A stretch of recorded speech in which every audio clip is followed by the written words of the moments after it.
Round one. Hi guys, welcome back to the channel. I have another guide video for you today, and this will be the first DLC hero covered, the Gladiator. Now this is the third knight hero I've covered, so if you suspect by this point that I have a bias, you'd be completely correct. Knights all the way. My guides so far have had an overwhelmingly positive response, and I couldn't be happier. So thank you so much to everyone who's watched, liked, commented and subscribed, as it keeps me motivated to make more content and reassures me that my efforts are appreciated. So thanks again. Round two. Before going further into this video, I have a disclaimer to make.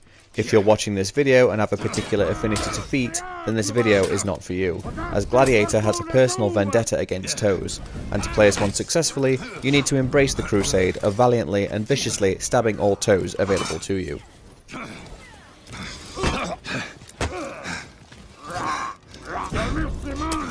Gladiator is an assassin class hero, the first of which I've covered on my channel. Assassins have a major difference to all other heroes in the game when it comes to defending, but we'll get to that shortly. This guide will assume you know the basics of For Honor combat, and you're also familiar with the terminology, such as guard breaks, parrying chains, feints, etc., and is for new and existing players to help learn a new character. I will be covering the hero's moveset, damage values and optimal punishers, as well as some recommendations for feats and perks in 4v4 game modes. Victory! Assassins differ from normal heroes due to them having what's called a reflex guard. Their guard is only temporary. Once you pick a direction to guard, your guard will only remain active for a short time before you have no guard. No guard is represented on screen by your guard widget being black in all directions. You must continue to refresh your guard to keep it up. This also means that blocking attacks must be done on reaction as opposed to preemptively. Don't let this discourage you though, blocking on reaction is a vital skill in this game, and assassins are well compensated for this hindrance with arguably the coolest moves in the game. Deflects. Gladiator has 6 chains, however I'm only going to cover 2 of them in this video, as only 2 of them are viable. Gladiator can perform up to 4 light attacks in a row, however after the first light attack, each subsequent light attack is incredibly easy to parry. Any Gladiator main worth their salt will tell you as much, and seeing high level glads, I guarantee you will never see them throw out 2 lights in a row. The chains we are going to focus on are Wave Rider and Neptune's Rage. Wave Rider is a light into heavy, and Neptune's Rage is a heavy into heavy. When out of lock and sprinting towards your opponent, pressing heavy attack will perform the creatively named Sprint Attack. This hits your opponent's top guard and deals 15 damage. This isn't a chain starter sadly, but if you miss the attack, you can follow up with Bamboozle. This can only be performed after a missed sprint attack. You do this by pressing guard break after the whiffed sprint attack.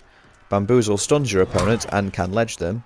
It does stamina damage but no direct damage unless paired with the Haymaker feat in 4v4 game modes. In that instance, it will do 10 damage.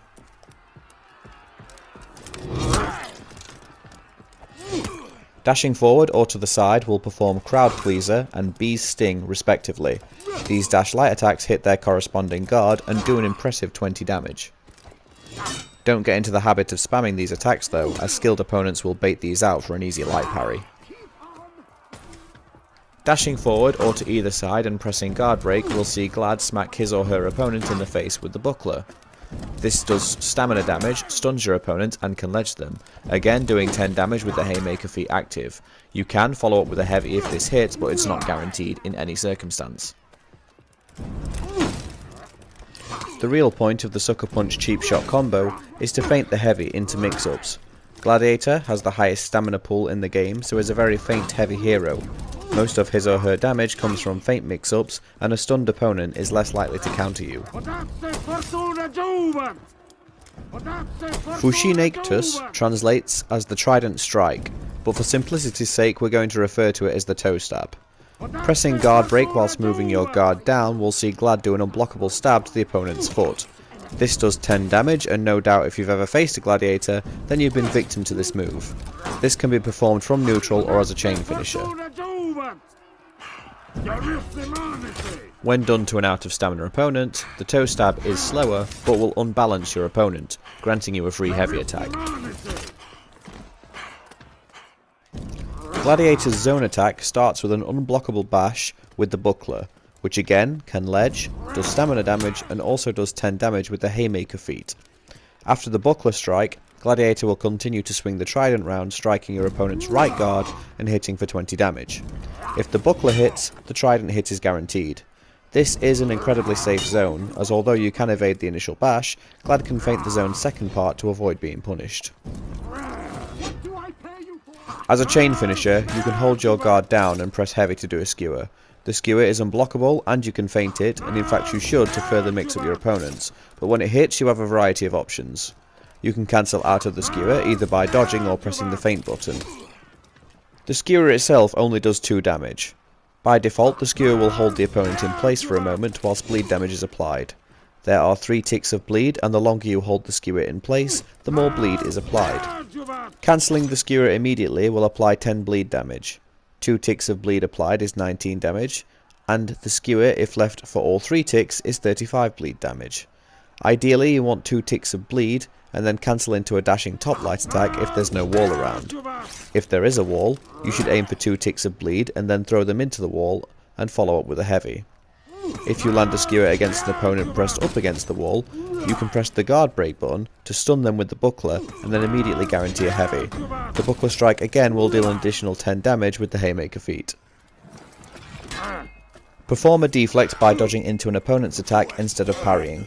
On a successful deflect, press the heavy attack button to skewer. I recommend that you practice on top attacks and undodgeable attacks first, as your dodge iframes are ignored, so your deflect will take priority. You have the same skewer options from before whilst deflecting, however the skewer will come out faster this time and has hyper armor when done from a deflect.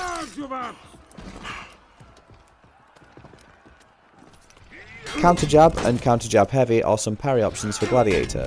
I'm mentioning them here as they aren't optimal in terms of damage or high level play, but I'm including them all the same. Pressing guard break after a parry will punch the opponent with the Buckler. This stuns, can ledge, does stamina damage, and also does 10 damage with the Haymaker feat. However, if you're going to get any mileage out of this move, then it's going to be through the feint game.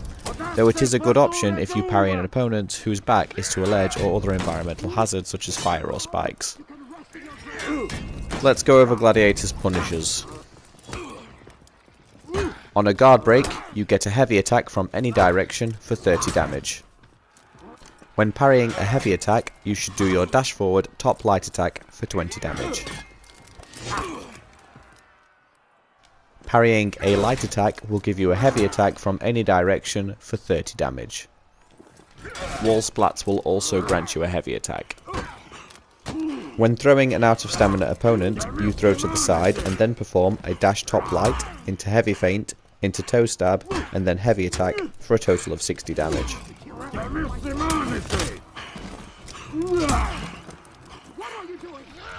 When parrying an out of stamina opponent, do a heavy attack, into heavy feint, into toe stab, and heavy attack again for a total of 70 damage.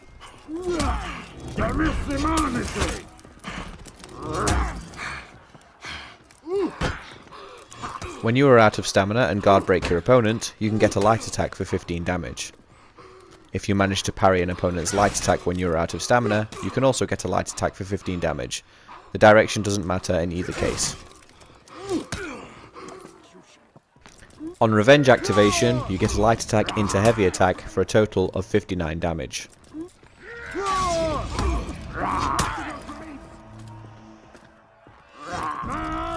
When landing a skewer with no wall nearby, apply 2 ticks of bleed and then cancel into dashing top light for 41 damage, 22 direct and 19 bleed. If there is a wall nearby, throw them after applying 2 ticks of bleed and then confirm a heavy attack. Total damage is 51, 32 direct and 19 bleed. If you skewer your opponent against the wall, hit them with the Buckler and then throw a heavy in a direction that their guard wasn't in, or it can be blocked. This deals the same damage as the wall splat punish, but can get you an extra 10 damage if you have the Haymaker feat, for a total of 61.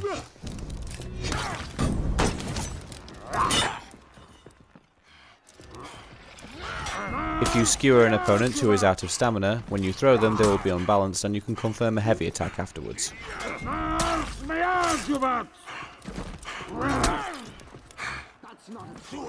Finally, if your parry puts your opponent into an out of stamina state, you can confirm a toe stab into heavy attack for 40 damage. Gladiator has a pretty easy feat selection. Bounty Hunter is always a must, and if I've not made it clear in this guide already, Haymaker inflicts damage when striking opponents with your buckler. Neptune's Wrath hits for 50 damage against a single target, and that jumps up considerably in Revenge or when Roar of the Crowd is active. Speaking of which, Roar of the Crowd increases your damage significantly. The other tier 4 feat I would consider is Fear itself. On Breach, if you're attacking and you and your team have the commander surrounded, Fear itself will help you tear him to pieces in record time. Despite having a lot of stamina, I would still recommend running Endurance. Devourer is a nice bonus, and because Gladiator has pretty decent damage, Crush Them isn't a bad option either. But once again, this is going to come down to your own personal preference on which perks you will select. In conclusion, Gladiator is a fairly strong hero. Like Conqueror, Gladiator's strengths mainly lie in dueling. If the devs buffed the Glad's reflex guard to be on par with most other assassins, then the character's survivability when outnumbered will increase. A strong feint game with good solid damage and creative mix-ups, and quite possibly the best zone attack in the game, Gladiator is an incredibly fun hero to play and is very rewarding once you've learned how to confuse your opponents using the various feint options available to you. I hope you found this guide helpful, and if you haven't already, check out my other hero guides. Comment below if I've missed something out in my guide. Thank you all so much for watching the video. If you enjoyed it, please show your support by giving the video a like, sharing or commenting down below. Consider subscribing to the channel if you haven't already, and remember to tick the bell icon to receive notifications of new content. See you all in the next video. Ciao for now.